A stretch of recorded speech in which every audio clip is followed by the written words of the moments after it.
does this number belong to Tyler's mom, Beth? Who's this? I'd totally appreciate if you didn't answer my question with a question, okay? Thanks. Answer my question, now. Isn't it usually considered polite to tell someone who you are before making aggressive demands when messaging a complete stranger out of the blue? Huh? Who are you? Holy heck, you really are something else. I'm Cindy, your son's girlfriend. Huh? My son? Well, to be more specific, I'm actually his ex-girlfriend, but that's your son's fault. Allow me to explain what I mean. Okay, I'm really not sure what you mean by my son. What? Do you need me to say his name again?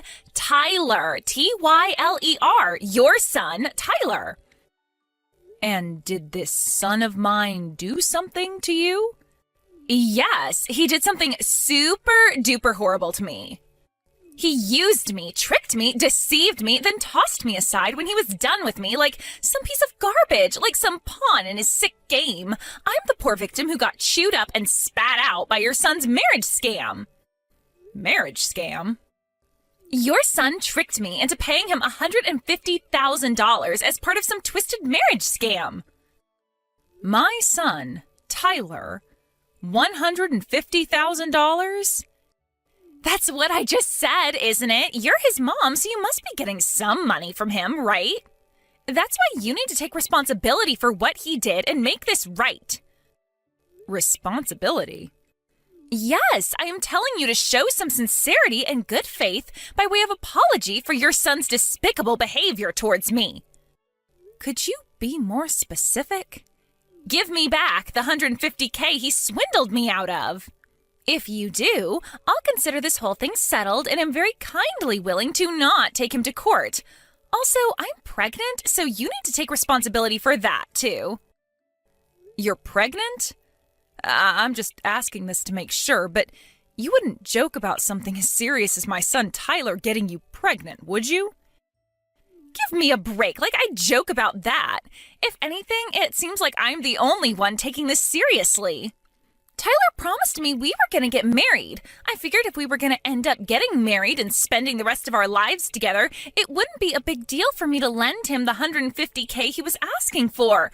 But in spite of that, the moment I told him I was pregnant, he blurts out, "Not my problem," and runs away like some sniveling coward with his tail between his legs.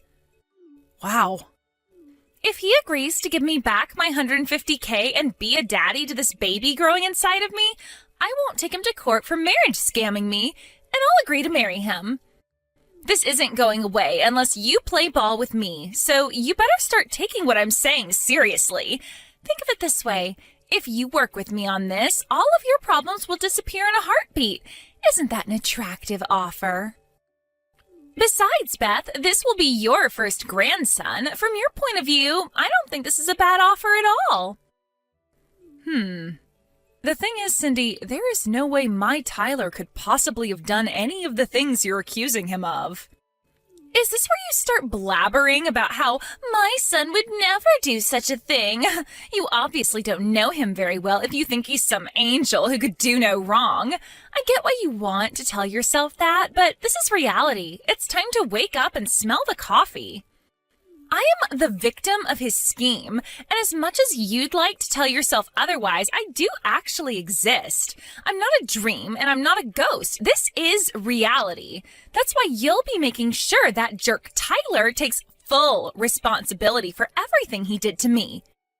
I want the $150K he stole from me back, and his hand in marriage. And I ain't budging on this, so don't even try to negotiate or worm your way out on his behalf, because you'll only make things worse for yourself. I'm sure you can understand that this is all very sudden for me. I need some time to talk things through with my husband. I take it that won't be a problem for you? I'm absolutely certain this is a case of mistaken identity, but it seems like you've been through a rough time of it lately, so let me get definite confirmation so you can move on and go after whoever it was who really hurt you. And I'm absolutely certain I have the right person, but fine. Once your little family meeting's over, I'll be waiting for my $150K and my wedding. Speak soon. Vince, I am sorry to bug you while you're away on business like this. There is something I need to discuss with you urgently. Yeah, it's cool. I'm currently in the bus en route to the hotel, so I wasn't busy anyway. What's up? Is everything okay?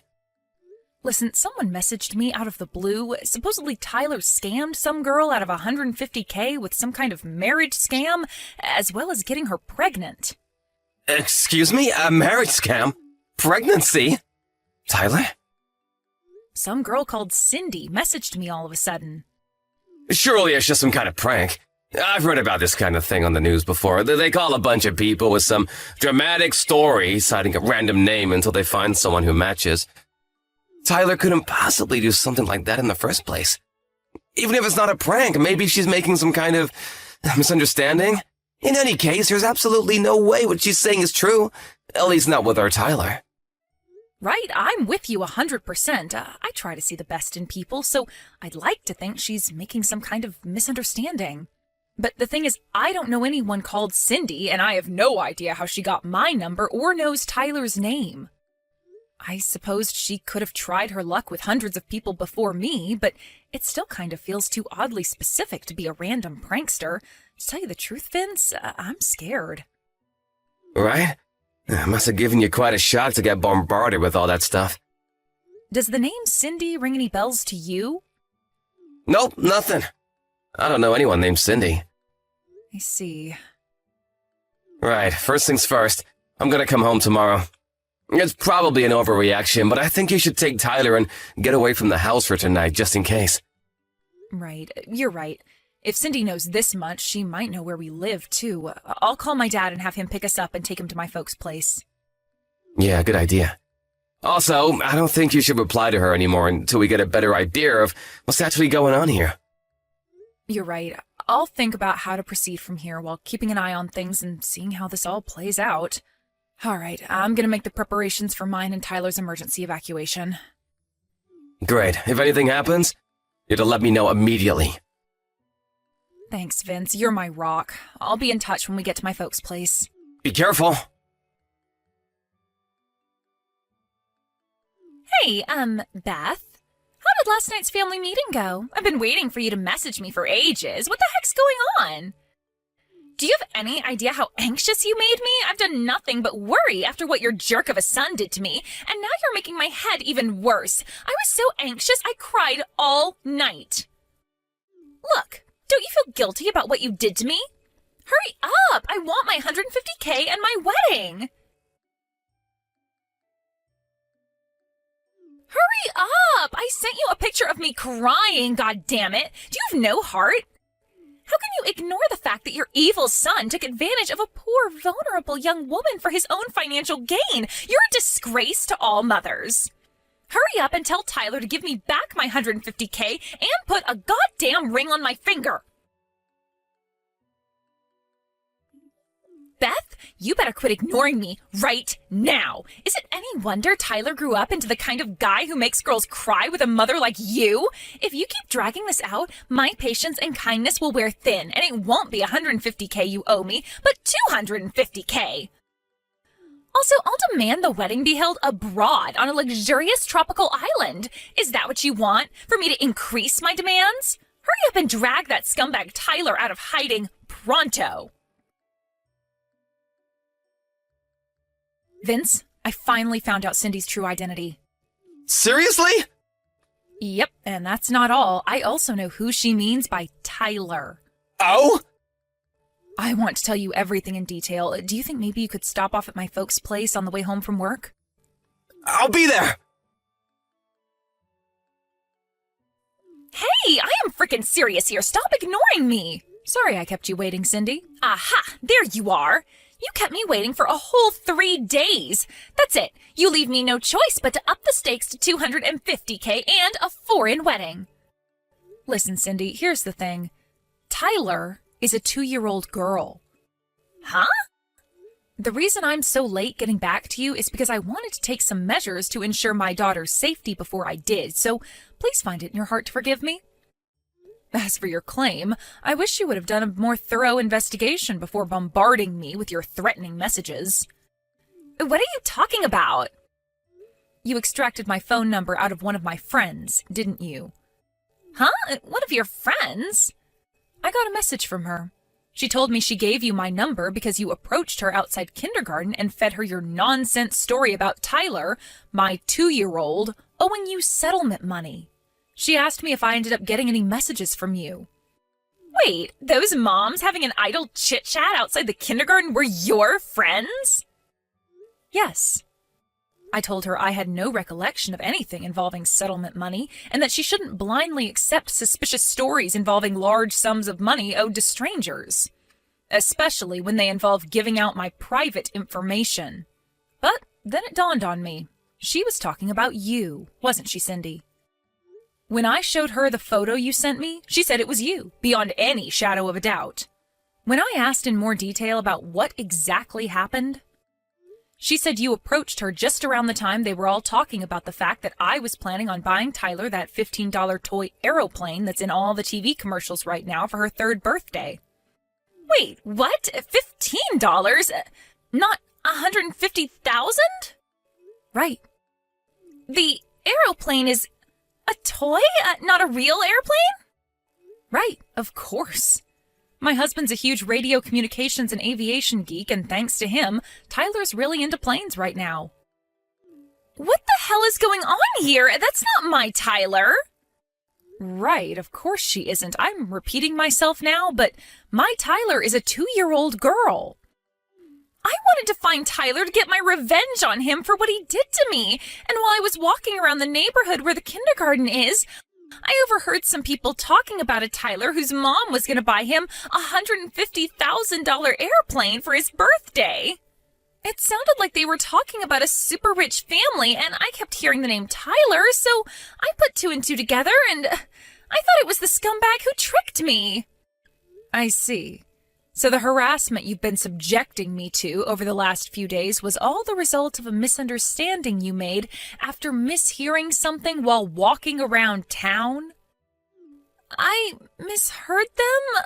Oh my God. The Tyler you're referring to was your male friend and classmate from back when you were attending college in Seattle, wasn't he? The pampered, spoiled son of a very rich family? Yes, but wait, how do you know all this? I think the Tyler you're looking for used to live in our neighborhood. Really? I came from out of town, so I didn't know the family personally, but according to what the neighbors tell me, he got a job with a major Japanese YouTube manga company straight after graduating college and hasn't even been in the States for the last 5 years. What? He left 5 years ago? Supposedly, he used to come back to visit his family, but hasn't been home at all in the last 2 years, what with everything that's been going on in the world lately. Which means it's safe to say the possibility of you being pregnant with his child is precisely 0. What? Which begs the question, what on earth were you trying to accomplish by bombarding me with all of this talk of marriage scams and pregnancy? Yeah, I've had it with you. Fine, you're right. Well done, Beth. You figured me out. It was all a lie. I knew it. But you should know this is still all Tyler's fault. No matter how much poetry or how many love letters I left in his mailbox, he didn't even have the basic decency to reply to me. No, scratch that. He wouldn't even look at me. And what's worse, he even had the nerve to start dating another girl from our class.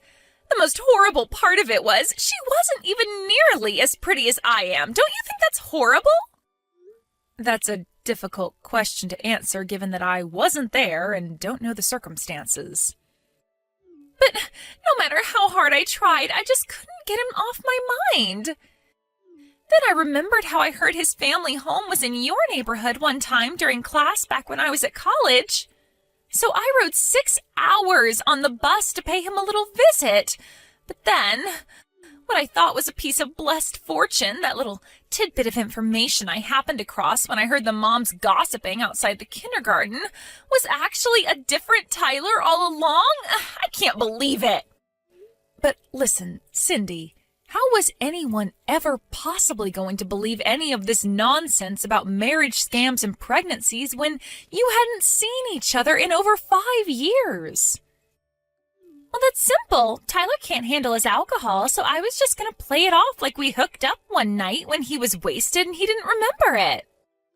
Wow, I'm at a loss for words. This goes beyond a simple misunderstanding. You're dangerous. Shut your goddamn mouth, old lady! By the way, Cindy, word has it you've been reported to the police. The police? Wait, what? You're outside my house right now, right?